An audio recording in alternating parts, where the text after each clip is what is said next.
안녕하세요. 저는 30대 후반 노산을 겪은 채 아이를 막 출산한 새아이의 엄마 되는 사람입니다. 노산을 겪음을 보게 되는 제 살덩이들과 지쳐가는 몸을 살피는 것보다 어째 더 지치고 힘에 부치는 요즘이네요.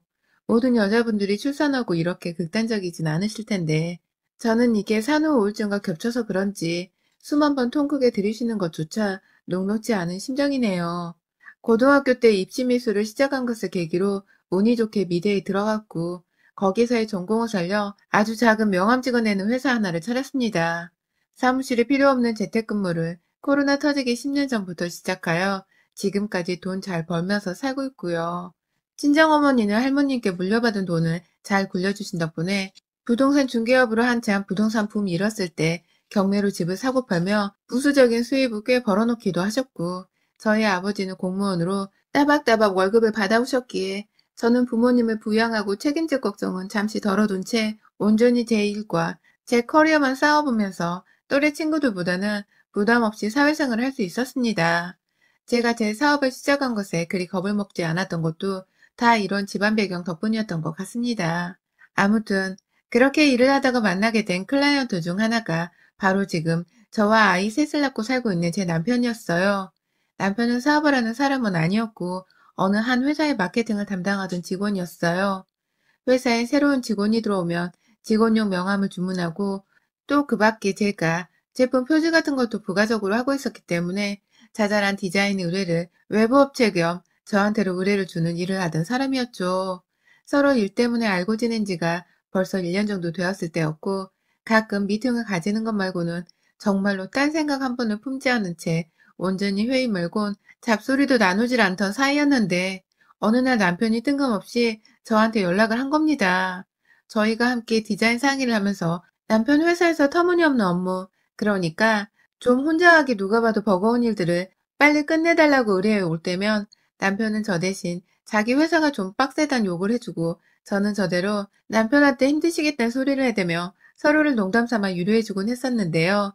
글쎄 그런 식으로 그냥 서로를 안쓰럽다 생각하며 걱정을 한두 차례 해준 것이 남편은 마음에 깊숙이 와닿았는지 술 마시고 자기 동료도 아닌 외부 업체 사람인 저한테 연락이 와서는 힘들다고 엉엉 우는데 당시 남편은 거의 1시간 가까이를 절 붙잡고 회사 욕을 하다가 잠시 껌뻑 졸기도 했고 그냥 침묵을 유지를 하다가 어느 순간 졸립다며 전화를 확 끊어버렸는데 다음날 술이 깨고도 그게 다 기억이 난 건지 저한테 다시 전화가 와서는 미안했다고 밥을 사주겠다고 엄청나게 사과를 했었죠. 그걸 계기로 저희는 밥도 먹고 또 회사 욕하면서 나름 재미를 찾아가다가 남녀가 그리 붙어 있었으니 정분이 날 법도 했고 결국 저희는 사귀는 사이가 되면서 연애 2년 만에 결혼을 하게 되었어요. 연인이 된 남편을 2년간 보아오면서 남편에 대해서 들었던 생각은 딱 하나. 이 사람이 상당히 착하다는 것이었습니다. 욕심이 없는 것이 비전도 없고 야망도 없는 그런 시시한 남자로 보일 수도 있었지만 제 눈에 남편은 적어도 사람이 진실하고 착하고 또 저를 많이 아껴주는 착한 사람이었어요. 대학 시절 한 번은 바라남 남친한테 또 한 번은 딴 년한테 꼬리치다 걸려 남자한테 이별을 겪은 뼈아픈 경험이 있었는지라 저로서는 나만 바라볼 수 있는 다정한 사람이 너무 필요했었는데 그런 저의 마음속 결핍을 완전히 채워주기라도 하듯이 저희 남편은 참 이상적으로 착한 사람이었습니다. 내가 적어도 이 남자한테 딴 년 때문에 속이 썩어 들어갈 일은 없겠다 싶었죠. 그렇게 우리 착한 남편과 결혼해서 산지 올해로 8년 차입니다. 30대 초반 첫째 아이랑 둘째 아이까지 건강하게 출산해서 잘 키우고 있었고요. 모두 아들들이었는지라 정말 집구석에 매번 멀쩡할 일이 없었을 만큼 참 바빴습니다. 그런데요, 결혼하고서 저희 부부에게 생긴 변화는 비단 늘어난 가족 수뿐만이 아니었어요. 생각보다 살아보니 결혼이 제가 기대했던 것과 좀 많이 달랐던 면모 때문에 당황한 적이 한두 번이 아니었어요. 일단 저희 남편은 결혼하고도 한결같이 착하고 저만 바라보는 순한 사람이었습니다. 성격에는 변화가 전혀 없었어요. 하지만 언젠가부터 연애 적에 하지 않던 짓들을 하더라고요. 예를 들어 아이가 둘이나 있고 그 아이들이 하루 종일 집에 돌아올 자신을 기다리는 걸 뻔히 아는 사람이 연락 한번 해주지 않고 그냥 술을 마시고 늦게 들어온 적이 꼭 한 달에 서너 번 정도로 있었고요. 고작 서너 번 남편의 술자리를 이해해주지 못하냐면서 힘들어하는 저한테 시어머니와 시누이는 오히려 제가 너그럽지 못한 와이프란 소리를 했습니다. 물론 최대한 저 기분 안 나쁘게 해주려고 눈치를 보면서 사회생활은 다 그런 거라는 걸 이해시키려 하는 게 눈에 다 보이긴 했지만 저로서는 갑자기 안 하던 회식이 결혼하며 이렇게 늘어났다고 하는 생각이 들어서 남편에게 혼란스러울 수밖에 없었고 설마 남편이 육아를 하기 싫다는 이유로 농땡이 치는 게 아닌가 싶은 생각도 했죠. 하지만 집에 늦게 들어오는 것은 일부에 불과했습니다. 어느 순간부터 시어머니께서 저희 남편을 그렇게나 찾으시더라고요. 허구한 날 남편을 찾는 전화를 하고 도움이 필요하다며 남편을 부르고 집안에 남자가 없다 보니 아무래도 하나 있는 아들한테 자꾸만 손길을 요청하는 듯 했습니다. 처음엔 제 허락을 받으려는 듯 가도 돼? 라고 물어본 뒤에 시댁에 갔던 남편도 어느 순간부터 말도 없이 혼자 이미 시댁에 갔다가 늦지막히 집에 돌아와서는 오늘도 회식한 거야? 라고 물어보는 저한테 아니, 엄마가 불러서 잠시 다녀왔어. 라면서 대답을 하는 경우가 빈번해졌고요. 저로서는 아무리 저와 아이들한테 옆에서 잘해주는 남편이더라도 여자로서 그리고 며느리로서는 화나고 또 섭섭해지더라고요. 제 핸드폰 문자에 답장도 늦게 하는 편이고 전화를 해도 전화기가 꺼져 있는 적도 많으니 저도 모르게 대학 시절에 저 몰래 딴 년 만나고 추파 던지던 그놈의 자식들이 떠오르기까지 하더군요. 애를 둘까지 낳아놓고 사는 남편이 이러니 저로서는 걱정되고 혼란스럽기 그지없었습니다. 그러던 중 제가 36에 임신을 했어요. 셋째를 말입니다. 다정한 남편을 어떻게든 집에 발길을 더 붙여놓겠다면서 남편하고 가지는 잠자리만큼은 애가 둘이나 있는 것을 완전히 잊은 채로 처녀행세를 하며 최선을 다하는 편이었는데요. 이게 효과가 있었는지 남편도 주고 결혼한 내내 저하고의 잠자리는 잊지 않고 꼬박꼬박 챙기는 편이었어요. 오죽하면 제 생리 주기까지 남편이 다 꿰고서는 먼저 잠자리를 가지고 싶은 날을 계획까지 해서는 알려주기도 했죠. 그렇게 살다 보니 더는 아이를 가지지 않아도 되겠다 싶은 나이였음에도 불구하고 임신이 되더라고요. 막상 아이를 임신하니 이왕이면 나를 쏙 빼닮은 딸아이가 태어났으면 좋겠다는 욕심도 생기고 그렇게 친구 같은 아이로 키우고 싶다는 상상도 하게 되며 나름 기분 좋게 상상의 나래를 펼쳤습니다. 아이가 점점 뱃속에서 자라나는 동안 남편은 전혀 달라진 게 없었고 오히려 이제는 회식이 아닌 시댁을 자주 가면서 집을 비우곤 했었지만 저는 다 이해를 하려고 했어요. 결국 지 엄마인데 지도 엄마가 부르는데 마냥 거절을 할 수 있겠나 싶어서 최대한 이 사람을 이해하려고 했죠. 이해를 하지 않으면 화를 내지도 않는 남편이 제 앞에서 미안해 라는 한마디만 하면서 더 이상 아무 변명도 하지 않는 바람에 제 속이 더 타들어갈 지경이었거든요. 제 태교를 위해서라도 제가 그냥 무시를 하고 남편의 행동을 이해하는 게 100번 옳은 일이란 깨달음을 셋째 아이를 가지며 얻게 된 것이었습니다. 그렇게 셋째는 첫째랑 둘째보다 좀 더 쓸쓸하게 태교를 했고 결국 시간은 흐르더니 아이를 낳아버렸어요. 소원대로 예쁜 딸아이를 낳게 되었고 저는 순식간에 정신을 차려보니 새 아이의 엄마가 되어 있었습니다. 마냥 좋을 것이라 여겼던 남편과 사소한 마찰부터 여러 고민과 걱정을 가진 채 이 사람과 아이를 한둘도 아닌 셋을 낳아버렸더라고요. 싫든 좋든 결국 이 남자는 내 아이의 아빠란 생각을 하게 되며 저는 조금씩 집구석에서 자리를 자주 비워대는 남편에 대해 이해를 해보려 했고 막내 아들을 출산하고 나서는 남편은 신경을 덜 쓴 채 오로지 제 건강만 더 챙기려고 했습니다. 그간 제가 결혼 생활을 하며 받은 스트레스를 엄마랑 열심히 씹으며 풀었는데 출산하면서 엄마가 수고했다고 비싼 산후조리원 예약도 해주신 덕분에 몸조리도 잘 했고요. 집으로 돌아와서도 엄마가 아이를 돌봐줄 이모님을 고용해줘서 아이 돌보는 것에는 능숙했지만 이모님 도움을 받으며 좀 더 편하게 새아이를 키울 수 있었습니다. 그 사이 시어머니와 시누이는 예쁜 손녀딸 보겠다며 영상통화를 자주 걸어오셨고 또 저희 친정엄마가 저희 집에 자주 와 계셨는데 몇 번 무작정 집에 왔다가 저희 엄마가 좀 불편해하는 내색을 비추자 그 후부터는 어머니 집에 계시니? 라는 질문을 꼭 한 번은 하고서 엄마가 없다고 하면 집에 가도 되냐는 질문을 한 채 집에 오셨어요. 그러면 저는 잠시 어머님이랑 시누이가 아이를 봐주시는 동안 살림을 하면서 남은 두 아이를 케어할 수 있었고요. 차라리 이모님이랑 단둘이서 혹은 친정 엄마까지 껴서 아이를 보는 게 훨 마음이 편했지만 시가 식구들이 자꾸 찾아오는 것도 그리 나쁘지만은 않았어요. 와서 딱히 딴지를 거는 사람들도 아니셨고 그냥 와서 정말로 아이들만 신나게 보던 분들이셨던지라 저로서는 제가 혼자 자유시간을 즐길 수 있는 시간을 더 벌 수 있어서 좋았죠. 좋게 좋게 생각을 하려고 했던 것 같습니다. 그런데요, 하루는 저희 큰아들이 세탁기 안에 반짝거리는 종이를 우르르 떨군 적이 있었어요. 애들이 흔하게 치는 사고 같은 것이었죠. 그와 동시에 둘째 아이랑 막내가 배고프다고 보채고 있고 겨우 막내 아이 젖부터 물렸고 이모님은 둘째한테 밥을 먹이고 저는 막내 아이를 재움과 동시에 곧장 큰아이한테 책 한 권을 쥐어준 채 이모님 곁에 내버려둔 후 베란다로 나가서 열심히 세탁기 안을 치우고 있었는데요. 그 사이 시어머니가 집에 가도 되냐는 문자를 보내셨더라고요. 저로서는 너무 바빠서 문자에 답할 시간이 없었는데 시모랑 시누이는 어째 제 문자에 답을 받지도 않았는데 무작정 저희 집으로 이미 출발했던 건지 얼마 지나지 않아서 밖에서 녹화하는 소리가 들려왔어요. 그리고는 이모님이 얼굴을 확인하고서 두 사람은 집 안으로 들여보냈죠. 평소 같으면 제가 집에 있을 땐 분유 가방이며 이것저것 육아용품 놓는 가방을 거실 한켠에 놓아둔 채 집에 있었고 외출을 할 때면 그것들을 다 챙겨나갔는데 그날은 제가 분유 소독부터 가방 빨래까지 오전에 다 했던지라 거실 한 칸이 싹 다 비워져 있었거든요. 시무랑 시누이가 그거 보고서는 제가 없다고 생각을 한 건지 이모님 며느리 없어? 라고 물어보더라고요. 그러자 방 안에서 둘째 분유를 주면서 첫째랑 놀아주고 있던 이모님은 밖에서 누가 노크를 하는데 문을 열어줄 생각도 안 하고 시모가 집에 들어온 와중에도 나와서 인사를 안 한 저의 행방을 모르겠었는지 잠깐 나가셨나? 아깐 분명히 있었는데 하면서 말을 흐리다 다시 첫째 아이와 놀아주느라 바쁘더라고요. 그때 신우이가 우리 왔어 어딨어?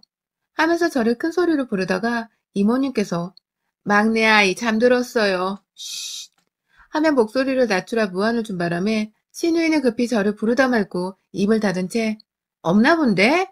라고 시모한테 제가 없단 말을 건넸어요. 제가 본능적으로 나 여기 있단 소리를 하지 말아야겠다는 생각이 든 순간이었습니다. 가뜩이나 저 사람들 또 왔다는 생각에 짜증이 나르던 참이었는데 주인이 없으면 없는 거지 뭘 저렇게 무작정 집에 찾아와서는 내 행방을 물을까 싶어서 그냥 대답을 안 했습니다. 그런데 그로부터 문제가 생겼어요. 제가 집에 없다는 확신에 찬 시모와 신우가 별 살떨리는 말들을 겁도 없이 내 집 안에서 던져대기 시작한 겁니다. 먼저 말을 시작한 것은 신우였어요. 아, 벌써 다섯째네. 나는 벼랑간 우리 막내가 셋째도 아닌 다섯째라고 하는 신우의 말에 귀가 쫑긋해진 저는 저게 무슨 소린가 싶었는데 옆에서 시모가 그러니까 어쩌려고 이리 애를 낳는데 그냥 이대로 모른 척 산다던? 이라고 하더라고요. 그러더니 옆에서 신우이는 호적은 올려야 할 텐데 그치? 초등학교 들어갈 때면 두 집 다 한바탕 난리가 날 것 같은데 그치? 아휴 모르겠다. 그냥 지가 더 좋은 여자를 택하겠지. 라고 하는 겁니다. 두 집? 더 좋은 여자를 택한다고? 이게 도대체 뭔 소리인가 싶었어요. 저도 모르게 세탁기 옆에서 몸을 숙인 채 두 사람의 소리를 하염없이 귀 기울이게 되었는데 시모가 하는 말이 글쎄 둘 중 한 명을 선택한다면 나는 왠지 며느리가 팽당할 것 같은 느낌이 든다. 그렇지 않고서야 걔가 지금껏 헤어지라는데 헤어지지도 못하고 애를 둘이나 낳았겠어? 다 좋아 죽겠으니 버리기는커녕 지 새끼까지 낳으며 그냥 이어가고 있는 거지. 걔들이 그렇게 쉽게 헤어질 애들이었으면 이 지경까지는 오진 않았다. 분명 장담하는데 며느리가 분명 팽당할게요. 라면서 그 며느리란 사람이 분명 저를 말하는 것 같은데 제가 남편한테서 팽을 당할 거란 소리를 자꾸만 장담한다면서 말하더라고요. 기분이 더럽고 열불나게 말이죠.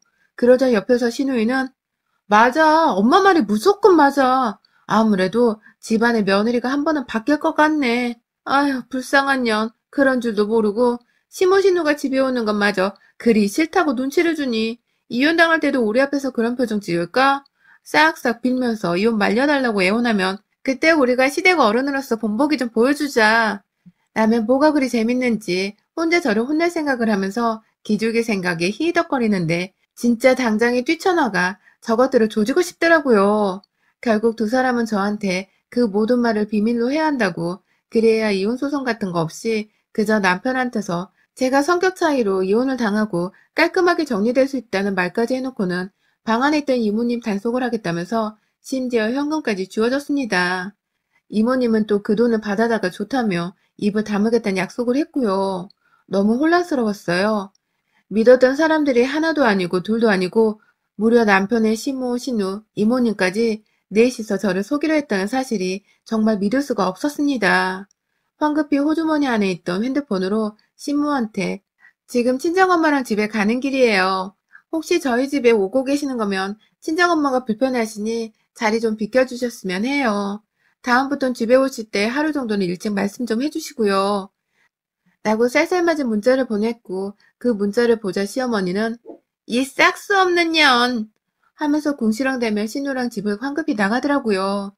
그리고 저는 그렇게 나가버린 시모랑 신우를 확인한 후에 베란다에서 뛰쳐나와 이모님께 한바탕 난리를 피웠습니다.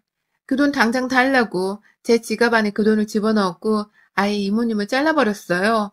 엄마한테 도움을 요청하자 바로 집으로 오셨고 그런 엄마한테 신모랑 신우한테서 들은 얘기들을 전하니 엄마는 설마 네 남편 두 집 살림 하고 있었단 소리를 하는 거야?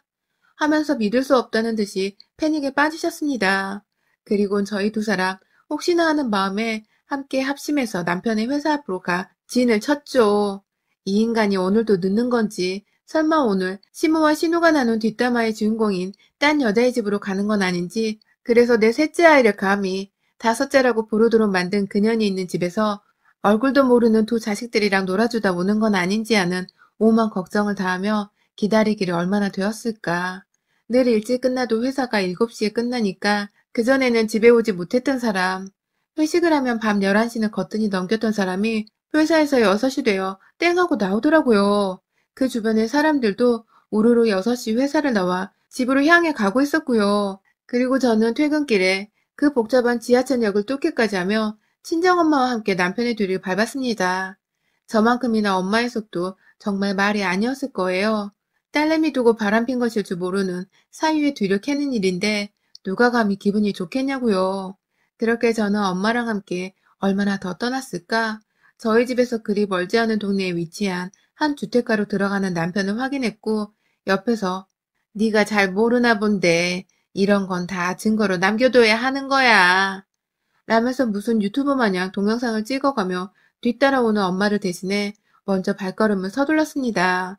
그리고 집 안으로 계단 따라 올라가는 남편의 뒤를 바짝 쫓아 문이 채 닫히기도 전에 문 안으로 들어가는 남편의 등짝을 밀친 채로 문을 활짝 당겨 들여다봤더니 이런 씨발라 먹을 새끼 설마 했는데 그 안에 글쎄 제 첫째 아들보다 살짝 어려 보이는 남자애 하나랑 제 둘째 애랑 나이가 같아 보이는 애 하나가 아빠 하면서 저희 남편을 향해 다가오려다가 뒤에서 들이닥친 저를 보고는 기겁을 하며 뒷걸음질을 치더라고요.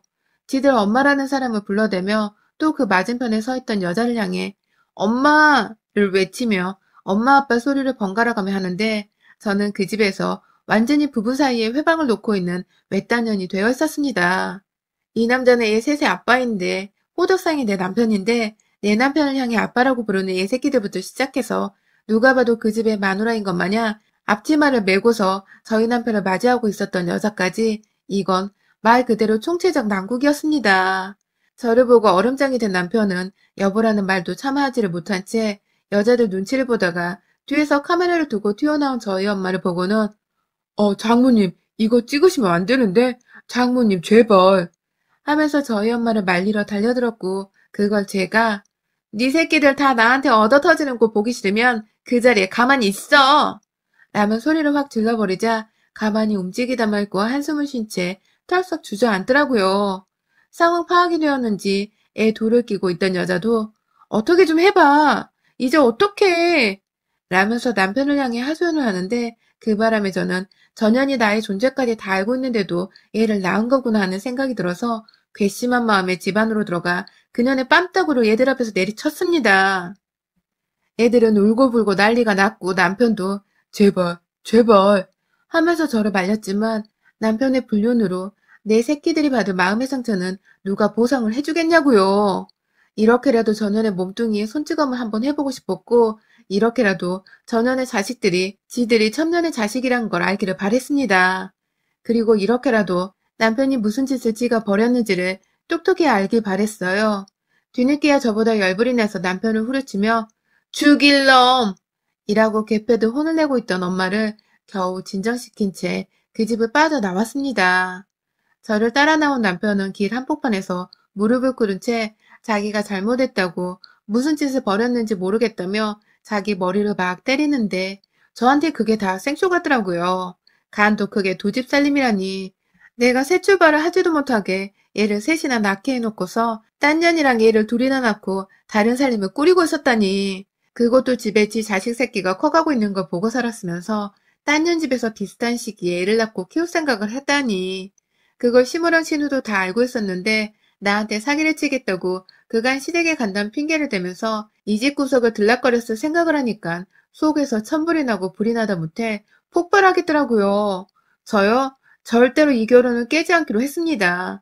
누구 좋으라고 내가 이혼을 해줘서 전현이 호적을 꿰차게 내버려 두냐고요. 요즘 세상에 누가 호적 그딴 걸 따지대겠냐만 전현과 저놈의 자식들이 어른들의 잘못으로 평생 첩년의 자식이란 소리 듣고 살게 해주기로 했습니다. 감히 죄 없는 아이들을 그렇게 만들어서 부디 남편과 저 상간녀가 평생 죄책감에 살기를 바라기로 작정하고 저는 온전히 상간녀를 향해서 위자료 소송을 걸어버렸습니다. 시모랑 신우한테도 상간녀의 존재를 알았었던 것을 사기죄로 소송 걸었고 잘린 저희 이모님에게 부탁하여 상간녀의 존재에 대해서 대화를 나눴던 것에 대한 증언을 서게 하였고요. 결국 저는 남편 하나만 쏙 빼놓은 채 남편의 신장을 갉아먹는 심정으로 그 주변의 것들한테 죄다 소송을 걸었고요. 그래도 자식들의 아빠란 생각에 저 자식이 돈은 벌어오게 해야 했으니 직장은 내버려뒀어요. 아이들이 성인이 되면 이혼을 해주려 했는데 남편한테는 곧 이혼해줄게 라는 말로 회유를 하면서 이혼을 해주는 대신 남편의 월급 관리를 제가 하게 종용했고요. 그래서 저는 지금 남편의 월급을 제가 관리하면서 그 절반이 훌쩍 넘는 4분의 3 정도의 월급을 온전히 제 새끼들을 위해서 양육비로 챙겨오고 있습니다. 때문에 남편은 4분의 1 정도 되는 돈만을 지 첩년이랑 낳은 자식한테 쓸 수 있게 되었죠. 아이를 둘 키우기엔 턱없이 부족한 금액인 걸 알지만 제가 알 바가 아니라서 더는 신경 안 쓴 채 살고 있습니다. 키울 돈이 넉넉지 못한 놈이었으면 애초에 애를 낳으면 안 되는 거였잖아요. 지가 좋다고 딴 년이랑 두 집 살림하며 자식을 둘이나 더 싸들여 놓았으면 키우는 것도 지가 어떻게든 책임을 져야죠. 돈이 없으면 없는 대로 더 벌던가 해서 말입니다. 저는 우리 막내 성인이 되는 해까지 절대로 남편에게 이혼을 해주지 않을 겁니다. 월급 통장을 제가 관리해봤자 겨우 200 조금 들어오는 쥐꼬리 월급. 전 그거 없어도 그만이에요. 이렇게라도 위자료 챙기고 남편 월급 챙겨서 제가 꽁해놓은 뒤에 언제라도 월급 안 주겠다며 월급 통장을 제멋대로 바꾼다거나 꾀부릴 짓을 한다면 저는 이혼을 안 해준다는 협박을 하며 지가 뭔 짓을 하건 첩년이랑 잘 먹고 잘 살아보라며 무시할 겁니다. 위자료 겸 돈만 두둑히 챙기고 부정행위가 있던 날로부터 10년 안에 소송은 얼마든지 가능하니 10년 동안 저한테 월급 통장 맡기지 않으면 그때 되어 위자료 달라고 소송이라도 걸어서 돈을 더 받아내고 말 거예요. 그렇게라도 해서 그년이랑 그년 자식들이 여유롭지 못한 집안 사정으로 고통스러워할 때 저는 내 새끼들 간식거리 하나라도 더 풍족히 사주면서 이 아이들을 잘 키워낼 거예요. 어차피 불륜 저지르며 아빠 노릇할 가치도 없는 놈이었으니 있으나 없으나 돈 벌어오는 기계 노릇 말고는 가치 없는 놈이잖아요. 여러분의 생각은 댓글로 남겨주세요. 오늘도 시청해주셔서 정말 감사합니다.